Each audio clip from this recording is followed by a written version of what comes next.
مصطفیٰ کمال کی بدعنوانیوں پر سے پردہ اٹھایا، ایک دوسرے پر اپنے اپنے عہدوں کے ناجائز استعمال کا الزام لگایا، لیکن پھر پیچھے سے کسی اشارے پر ان دونوں کا احساس ہوا کہ اس طرح تو اپنے ہی کپڑے گندے ہو رہے ہیں۔ مصطفیٰ کمال نے پیش گوئی کر دی کہ اب عشرت العباد سندھ کے گورنر نہیں رہیں گے، لیکن حیرت کی بات یہ ہے کہ پرویز مشرف کا دور ختم ہونے کے باوجود پیپلز پارٹی کا دور شروع ہوا تو پیپلز پارٹی نے تمام دور حکومت میں عشرت العباد کو سندھ کا گورنر مقرر کیے رکھا، قائم کیے رکھا، اور مسلم لیگ نے بھی اپنے دور میں عشرت العباد کو گورنری کے عہدے سے نہیں ہٹایا، چجائے کہ وہ خود نہیں ہٹ گئے۔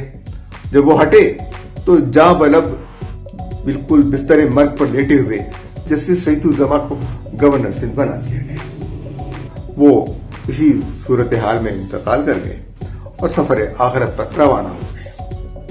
آج بھی پیپلز پارٹی نے ایم کیو کے کھاتے میں ایک ایسے شخص کو گورنر سندھ کے طور پر قبول کیا ہے جس نے سندھ میں سندھی کلچر ڈے کے مقابلے میں مہاجر کلچر ڈے بنایا، جس سے صوبے میں لسانی نفرت کو فروغ ملنے کا اشارہ ملتا ہے۔ مہاجر کلچر ڈے کوئی کلچر ڈے نہیں ہے، مہاجر کوئی شناخت نہیں ہے، اس لیے کہ یو پی، بہار، حیدرآباد، دکن، راجستھان، ان سب کی سرحدیں الگ الگ ہیں اور وہاں سے آئے ہوئے لوگ ایک کلچر کے علمبردار نہیں ہو سکتے۔ یہ صرف نفرت اور تعصب میں کیا گیا ہے۔ اب اردو اسپیکنگ کے کھاتے میں یہ صرف گورنر کا عہدہ آ گیا ہے، باقی لوگوں کو نہ ملازمتیں ملتی ہیں نہ ان کو ان کا صحیح حصہ ملتا ہے۔ صرف گورنری کے بل پر اردو اسپیکنگ کا دل نہیں مول لیا جا سکتا۔ اب ہوا یہ کہ نئے سال کے شروع میں اس گورنر نے کروڑوں روپے صرف آتش بازی کی نظر کر دی ہے، آتش بازی، آگ کی نظر کر دی۔ کوئی اس سے پوچھنے والا نہیں ہے کہ ملک اقتصادی بحران کا شکار ہے اور تم کروڑوں روپے صرف آگ کی نظر کر رہے ہو۔ ایم کیو ایم کو یہ عہدہ دے کر صرف اپنے ارکان صوبائی اسمبلی کے ناجائز کام کروا کر مطمئن ہو جاتا ہے۔ کراچی کے شہریوں کو، اور چاہے وہ اردو اسپیکنگ ہو یا کوئی اور زبان بولتے ہوں، ایسے کسی گورنر کی ضرورت نہیں ہے۔ عشرت العباد نے کراچی واپس آنے کی جو ٹھانی ہے، لیکن حالات ان کا ساتھ نہیں دے پا رہے ہیں۔ پہلے بھی وہ کئی بار ایسی کوشش کر چکے ہیں، لیکن اب ایسا نہیں ہو سکتا۔ ان کے بارے میں جو کچھ مصطفیٰ کمال کہہ چکے ہیں وہ اخبارات کے صفحات سے اور ریکارڈ سے مٹایا تو نہیں جا سکتا۔ یہ 2016 کی بات ہے، جب مصطفیٰ کمال نے گورنر سندھ عشرت العباد کو اس لیے نشانہ بنانا شروع کیا کہ وہ خود ان کی جگہ گورنر سندھ بن گئے۔ مصطفیٰ کمال کے اعتراضات پر عشرت العباد نے کہا کہ وہ انتہائی ذلیل آدمی ہے، یعنی انتہا درجے کی بات کی عشرت العباد نے۔ ویسے تو عشرت العباد بہت ٹھنڈے مزاج کے نظر آتے تھے، بہت دھیمے لہجے میں بولتے تھے، لیکن اس بات پر وہ برہم ہو گئے۔ عشرت العباد نے یہ بھی دعویٰ کیا کہ سانحہ 12 مئی کے ذمہ داروں کو وہ سرعام پھانسی دیں گے، یعنی کہ سانحہ 12 مئی کے ذمہ داروں میں مصطفیٰ کمال بھی شامل تھے۔ یہ عشرت العباد کہنا چاہتے تھے۔ مصطفیٰ کمال نے یہ الزام لگایا کہ ڈاکٹر عشرت العباد الطاف حسین اور ڈاکٹر فاروق ستار کے ساتھ رابطے میں ہیں۔ انہوں نے ڈاکٹر عشرت العباد کے بارے میں یہ بھی کہا کہ زمینوں پر فیصلے کے معاملات میں رشوت لینے کا وہ کوئی موقع ہاتھ سے نہیں جانے دیتے۔ آج مصطفیٰ کمال فاروق ستار کے ساتھ بیٹھے ہیں۔ یہ ان کا کردار ہے جس فاروق ستار کے الطاف حسین کے ساتھ رابطے تھے، اور مہاجر کلچر ڈے بنا رہے ہیں. پہلے پاک سرزمین پارٹی بنائی اور اب مہاجر کلچر ڈے بنا رہے ہیں. انہوں نے جب الزام لگایا اشرت العباد پر تو اشرت العباد نے کہا کہ کراچی میں 12 مئی کے سانحے کو انجام دینے والوں کو ہر قیمت پر انصاف کے کٹہرے میں لایا جائے گا. انہوں نے مزید کہا کہ ہم کراچی میں 12 مئی کے سانحے کے تمام ذمہ داروں کو سرے عام پھانسی دیں گے، چاہے ان کا تعلق کسی بھی پارٹی سے ہو. سابق چیف جسٹس افتخار محمد چودھری کی 12 مئی 2007 کو سندھ ہائی کورٹ ایسوسی ایشن کے خطاب کے لیے کراچی آمد پر وکلا سمیت 40 سے زیادہ افراد مارے گئے تھے، قتل ہوئے تھے، سڑکوں پہ لاشیں پڑی تھیں. اور اس کا ذمہ دار کون تھا؟ مصطفیٰ کمال یا اشرت العباد یا دونوں؟ یہ آپ فیصلہ کر لیں. اشرت العباد نے بلدیہ فیکٹری کے سانحے کی طرف اشارہ کرتے ہوئے کہا کہ ہم نے ان لوگوں کو پکڑنے کا فیصلہ کیا ہے جنہوں نے بے گناہ لوگوں کو جلایا اور بعد میں متاثرین کے معاوضے کی رقم میں غبن کیا. کیا ان میں بھی مصطفیٰ کمال شامل تھے؟ یہ معاملہ بھی حل ہونا چاہیے. بے گناہ 300 کے قریب لوگ زندہ جلائے گئے، لیکن کیا ان کا خون گاجر مولی کی طرح سے تھا، بھیڑ بکریوں کی طرح سے تھا؟ کہ آج تک ان کے مجرموں کو سزا نہیں دی گئی؟ اصل مجرموں کو جو پسے پش تھے، جو بھتے مانگتے تھے، ان کو انصاف کے کٹہرے میں نہیں لایا گیا؟ چاہے وہ مصطفیٰ کمال ہو، چاہے وہ اشرت العباد ہو، ان دونوں سے پوچھ گچھ ہونی چاہیے کہ کون تھا.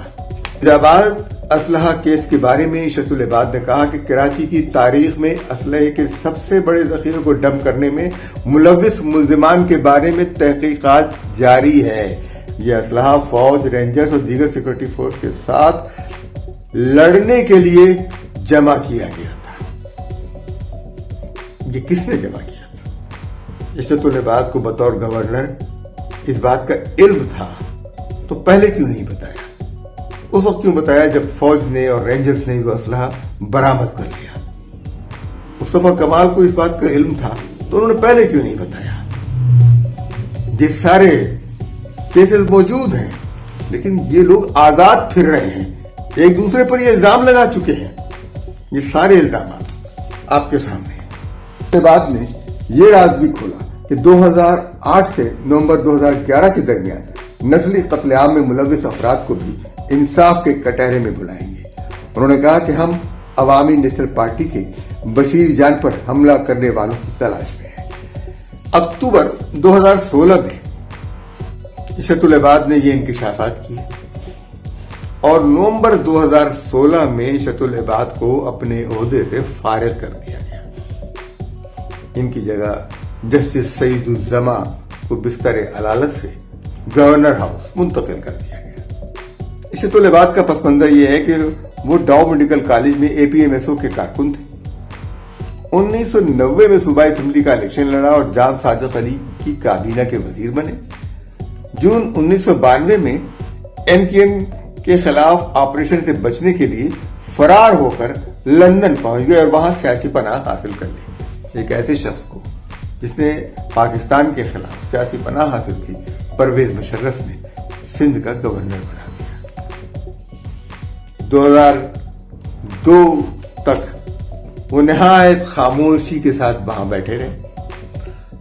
تب الطاف حسین نے ڈاکٹر عمران فاروق کو ہٹا کر انہیں MKM کا کنوینر بنایا اور انہیں 27 دسمبر 2002 کو پرویز مشرف نے سندھ کا گورنر بنا دیا.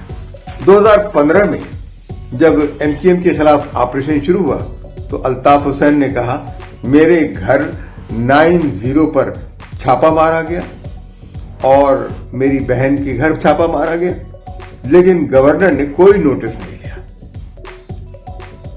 اس کی مذمت تک نہیں کی. انہوں نے براہ راست اشرت العباد سے شکوہ کیا. الطاف حسین نے واضح طور پر کہہ دیا کہ اشرت العباد کی MKM سے کوئی نظریاتی اور سیاسی وابستگی نہیں رہی وہ پارٹی کا کارکن نہیں ہے، وہ اسٹیبلشمنٹ اور وفاقی حکومت کی نمائندگی کرتا ہے۔ عشرت العباد نے الطاف حسین کے ان بیانات کی تردید کی اور کہا کہ یہ سب کچھ مصطفیٰ کمال کی کارستانی ہے۔ مصطفیٰ کمال کیا یہ چاہیں گے کہ عشرت العباد واپس آئیں، جبکہ وہ فاروق ستار کے ساتھ ہاتھ ملا چکے ہیں، جس فاروق ستار کو وہ نہیں دیکھنا چاہتے تھے، لیکن فاروق ستار تو موجود ہے۔ فاروق ستار نے کہا کہ عشرت العباد اب ایم کیو ایم سے وابستہ نہیں ہے۔ یہ الطاف حسین کے اشارے پر کہا۔ انہوں نے کہا عشرت العباد اب فاروق ستار نے الطاف حسین کے اشارے پہ کہا کہ فاروق ستار نے کہا کہ عشرت العباد اب ایم کیو ایم سے وابستہ نہیں ہے۔ انہوں نے عشرت العباد کو اسٹیبلشمنٹ کا نمائندہ کہا۔ 11 مئی 2015 فاروق ستار نے عشرت العباد سے استعفیٰ دینے کا مطالبہ کیا کیونکہ وہ پارٹی کے سیاسی کردار کے تحفظ کے لیے مناسب اقدامات کرنے میں ناکام رہے۔ انہوں نے کہا کہ ایم کیو ایم کو نشانہ بنایا گیا، انہوں نے کچھ نہیں کیا۔ فاروق ستار نے کہا کہ وہ ہمارے کارکنوں کی گمشدگیوں اور ٹارگٹ کلنگ اور ایم کیو ایم سے وابستہ افراد کے ساتھ کیے جانے والے سلوک سے آگاہ ہے، لیکن انہوں نے کچھ نہیں کیا۔ فاروق ستار نے کہا کہ کراچی میں آپریشن ایم کیو ایم کی درخواست پر شروع کیا گیا تھا، لیکن اس نے اپنا رخ ایم کیو ایم کی طرف ہی کر لیا۔ عشرت العباد سے 2011 کے بعد الطاف حسین کے اختلافات شدید ہو گئے تھے۔ اس سے قبل 12 سال کے دوران عشرت العباد کو الطاف حسین نے کئی مرتبہ لندن بلایا، استعفیٰ مانگا۔ عشرت العباد نے انہیں استعفیٰ دے دیا، لیکن استعفیٰ لینے کے بعد انہوں نے استعفیٰ مسترد کر دیا۔ جون 2011 کے بعد تو ایسا ہوا کہ عشرت العباد کراچی چھوڑ گئے اور کئی مہینوں تک وہ واپس نہیں آئے۔ تب الطاف حسین نے انہیں خود کراچی واپس جانے اور اپنا منصب دوبارہ سنبھالنے کے لیے کہا۔ وہ دوبارہ آئے اور انہوں نے اپنا منصب دوبارہ سنبھالا۔